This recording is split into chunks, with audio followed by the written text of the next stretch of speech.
Do you find the Toronto hip hop scene is fairly supportive? Like no, not people don't gas each other up or like. No, like I try to stay out of the politics because obviously I'm not like one of these like hood girls like running around. Yeah, you were saying it's pretty toxic. It is so toxic and just like all these rappers, just like fighting each other and it's stupid. Like I obviously have my favorites, but like it's even if you support one, like another one, like it's just toxic. So, we have so much talent in Toronto and like it's really sad to see like Houdini, like Bully, like all these guys that could have really, come out of the mud, not be here anymore. So it is sad and it's a lot of it's to do with jealousy, I think, and like other rappers seeing that this rapper is doing this and this and they don't want that, so they just go and fucking shoot them. Like it's crazy. So I just try to stay out of it. But how do you find the audiences in Toronto? Are they supportive? Are they hyped to see the show? Are they, because like Toronto's known for having quiet audiences and sitting on their hands and like nodding, but not really getting into it, not really being energetic. Yeah, and I don't know what that is because like I've been around, like went to LA, I've been to England and all over and seen like the scenes in other places, and it's a lot different. Like especially in LA, like going to shows there is crazy. Like people are so supportive and everybody like even if it is like fake, people still like sit there and like like so supportive. Right. But in Toronto, like even at the Black show that I was just at, like all the openers, like no one was showing love to the openers. They were just kind of standing and watching.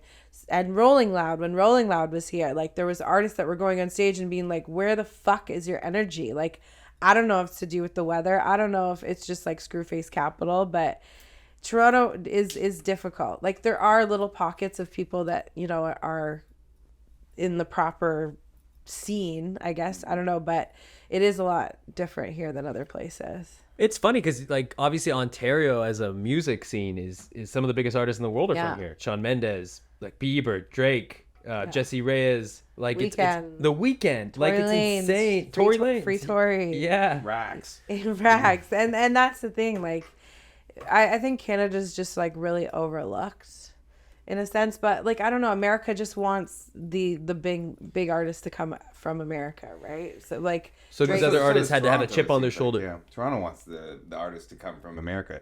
Nobody ever gives them their dues until they leave and then come back. Yeah, right. It's a similar thing with the comedy or acting and entertainment scene. We see a lot of that too. Where like once you're in LA, then it's like you're wanted back home a lot more. Right. Yeah, and like you see that with Pressa, like Shadow Pressa, like I was like doing shows with him like a couple of years ago. And then all of a sudden it was like he went to America and then really, like went up and started dating Koi Ray or whatever the fuck her name is. And everyone in Toronto was like, oh my God, like it's so successful. But when you go to America, like you're around celebrities all the time. It's just like on a different scale, right? I found that like when I was in LA versus here, sometimes even at auditions, it was almost like they'd be like, kind of like, oh, like what can you do? Like kind of like, oh, you think you're good enough? Like you think you belong to be here? Yeah. Versus in LA, I found people were like happy to see you. They were like wanting you to do well. I don't know. Maybe it was just me, but I found that the city was really positive for like, because everyone had moved there from another country or another city with a dream. What doesn't matter what it is, but to do with entertainment, whether it's writing or music producing, rapping,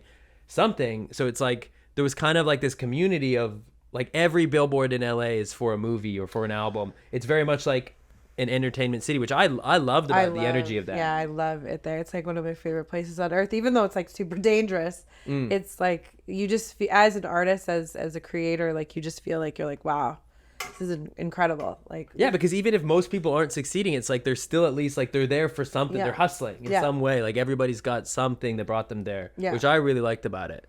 Yeah. Scott wanted to live in my car for a minute when he was going through a breakup. But even there too, like you have shows here, like an artist showcase in Toronto, and like artists will go and like they'll perform, and then the second they're done performing, they'll fucking leave. Same thing for comedy. Same thing with comedy. And so in LA or whatever, you go and like people stick around because you never know who's gonna be in the room. Right. And that's a big thing. And I don't know like what's up Toronto's ass, but we gotta figure it out. Well, you're still doing it. It's like you just gotta like you can't control that, so you're like, oh, I'm just gonna keep making stuff, keep putting it out there. And also like the music, like getting paid here too is like hard. Like for shows and stuff, like you got to do a lot more corporate stuff than just having like a showcase and selling tickets and doing it, right? We need to get you the I'm Loving It. Fuck Justin Timberlake. He's been making that too. Or like some kind of good corporate call. Allstate. If Allstate's listening, we'll get a new jingle going. No, and I know like rappers like in Toronto that are doing that. Like one of my Everything O'Shawn, I have a track with him called Hoodie. Go stream it now. He just did like a jingle for like, I don't know, like KFC or something. Like, you know what I mean? Like getting paid. Crispity, crunchity chicken. Yeah. A friend of mine, a comedian who's been on the show, his dad made the Pizza Nova song. See, like, and that's where the money. I think Barry Manilow started. I think he made State Farm is there. I think that's Barry Manilow who. You are tone deaf.